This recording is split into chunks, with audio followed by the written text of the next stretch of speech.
I'm at the airport again, where this whole thing started also, and well, I'm going back to a ship for a few weeks, and hopefully I have some time to continue this vlog. Life has been quite a bit of patchworking lately, lots of things that people requested, and so I'm gonna make a patchwork video today and do a little show and tell of some of the things that you asked me for. What we do here is go back.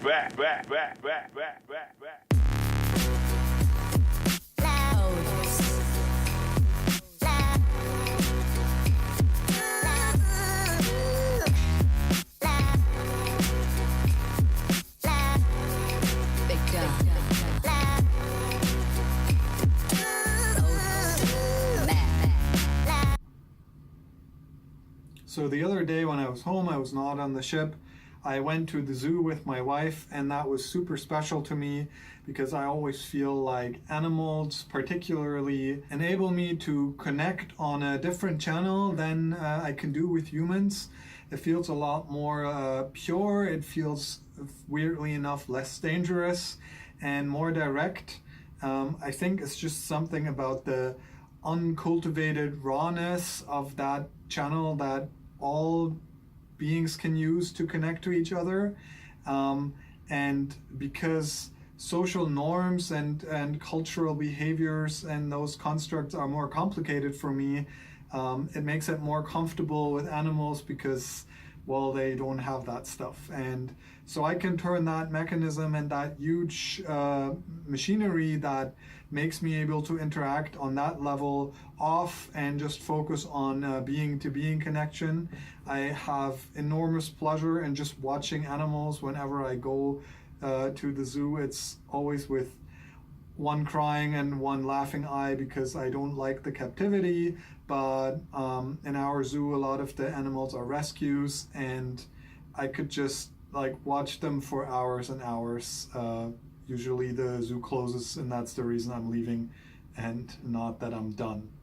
And even though I don't have a time to cultivate a real personal relationship to these animals that I sometimes visit in the zoo, I do see them or feel somehow like they're my friends, and I would like to show you some of them and introduce you to this very special thing that other beings are in my life, and maybe they're in your lives too if you're an animal person. So that's what this is. Big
So with this being my last time on a cruise ship for now, I took a lot of time to kind of reflect back on the experience, and I took a lot of time to rest and stay in bed and just do nothing and fully focus on my internal process with this.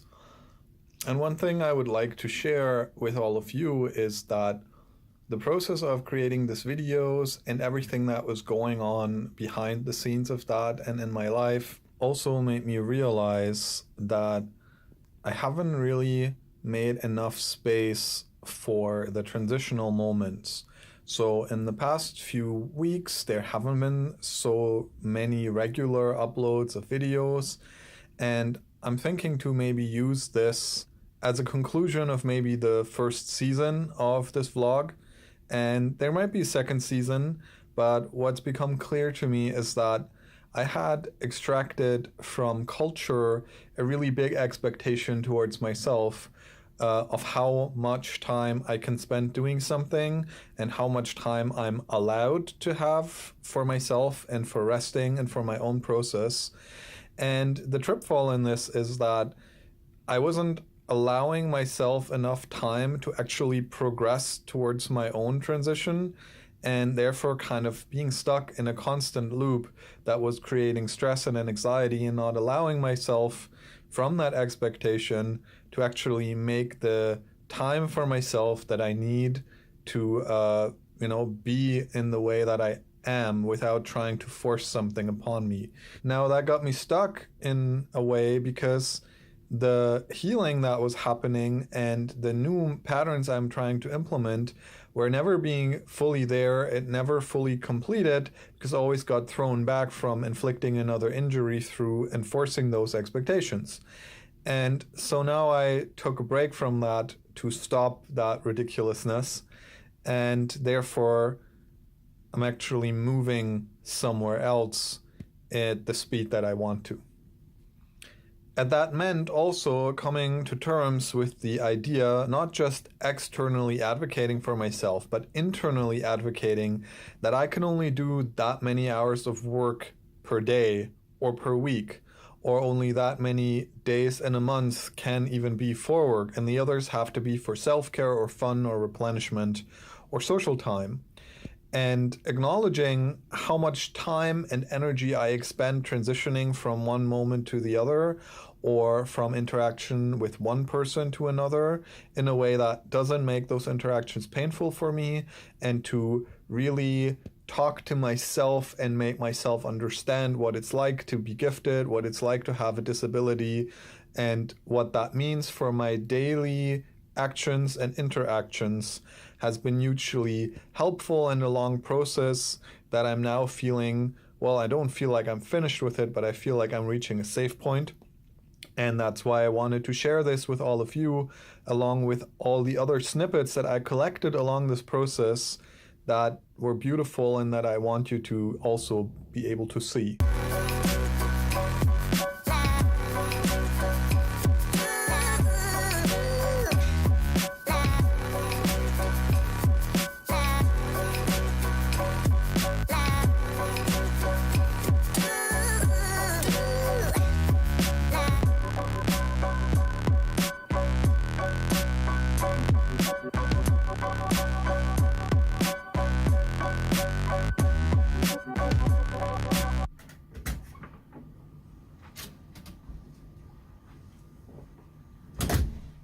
So yeah, I know I've talked about this before, and I mentioned that advocating for yourself and taking your time and the breaks that you need seriously is something I always mention, but in this case, it's not about that. It's more about showing that the process that I'm talking about is like a spiral, and with every save point that you reach, you start working on the same area that you've worked before on a new level. And that's also what happened over this period that I've been making these vlogs. Okay, so today I found this guy in the band here who has a hang, which is like a pan drum. It looks a little bit like a reversed steel drum. You'll see it in a second. I've been wanting to play one of these for years and years, and now this guy has one and is willing to let me try it out, so I'm gonna do that. I'm like super excited about this. Never had the chance to like get my hand on one. Yeah, it's going to be awesome.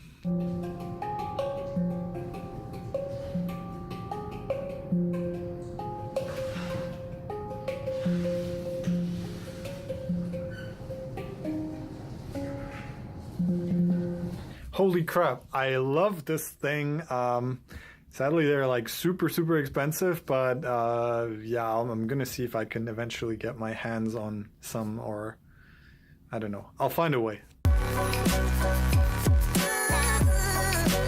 Okay, so a few of you had asked me to show you what it's like when I'm skating. Sadly, I watched the footage myself afterwards, and the speed doesn't really come across, I guess because the camera is put onto my helmet, so it's very high up. Well, in any case, I took some footage of different times I went skating, and here it is.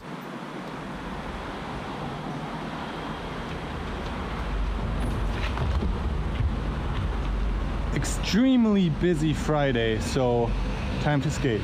What we do here is go back.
So as your random thought side dish for today, I was just thinking about something that's probably more related to creatives and not specifically just to gifted people, or maybe it is.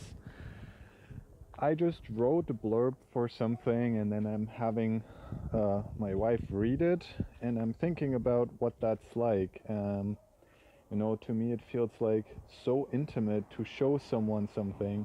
And I was thinking about that, and it's really like when you're making something and you're letting someone into your process, which is also what I love about creating, but it's also the thing about, about collaborating and creating, but it's also the thing that makes it scary and that makes it like worthwhile to think about who you want to collaborate with and when, what is the right time. So do you guys also feel like that? Like, when you're showing someone something and you're still in the process of refining and developing it, that requires a lot of trust and, you know, very careful hands, that where everything has to be just the right way so it doesn't interfere, because the risk for it to interfere is so high, and that would possibly destroy what you're trying to build inside yourself, and it might or might not be recoverable. Yeah.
So here's a thing that I've been thinking about today. Basically, a lot of what our like work as we rediscover our gifted selves and like learn how to advocate for ourselves, what happens is a lot of it is about finding a way that you can feel how you belong because that's a social need for us, right? We want to belong. We're a social species and we want to know how that is. And something I've been thinking about is,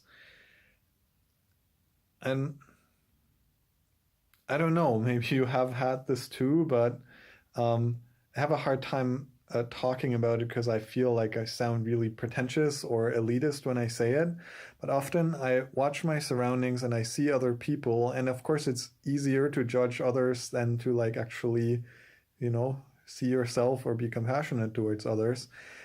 But I see a lot of what seems to be representative of our species and of our culture, and I don't feel like I want to belong to that. It's almost like there's a reluctance inside of me to identify with how our culture acts and how people act. And at the same time, I'm thinking that that creates a lot of the like rift in between because on one hand, we don't want to belong to that. And on the other hand, well, it's the closest thing that we could belong to. And I think that's totally possible to feel that sense of belonging interacting with other species. Like, I don't think it has to be your own. But I have been like rethinking a lot of, this like basically embedded principle and in some of the schools of psychology where you need self-acceptance for change. So I guess what I'm thinking about right now is finding a new, deeper level of acceptance for myself belonging to the species of human, even if we as gifted people are different to some degree, but also in some measures we're not. And then using that to change how that feels. So I guess I'll have to find a way to accept that all the wonderful and all the horrible parts of being human are also part of me in some way or another. And then I will be able to, make something else of it rather than be stuck in this position where I'm now, where it's like neither this or that. And maybe it will enable me to actually feel more belonging even towards people that I don't want to necessarily identify with as, oh, this is how they are, and that therefore that's how I am because we're the same species. Because after all, that's not really how it works. So yeah, that's just a thought I wanted to share with you. And I'd be curious what you think about that.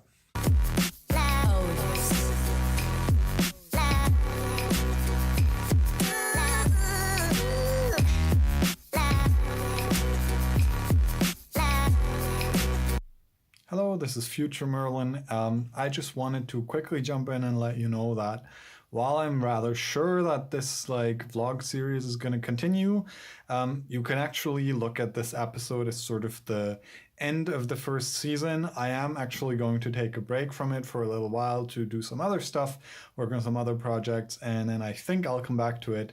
So it might be a few weeks or even a couple of months or so before the next one comes out. But I think there will be another whole season then, potentially.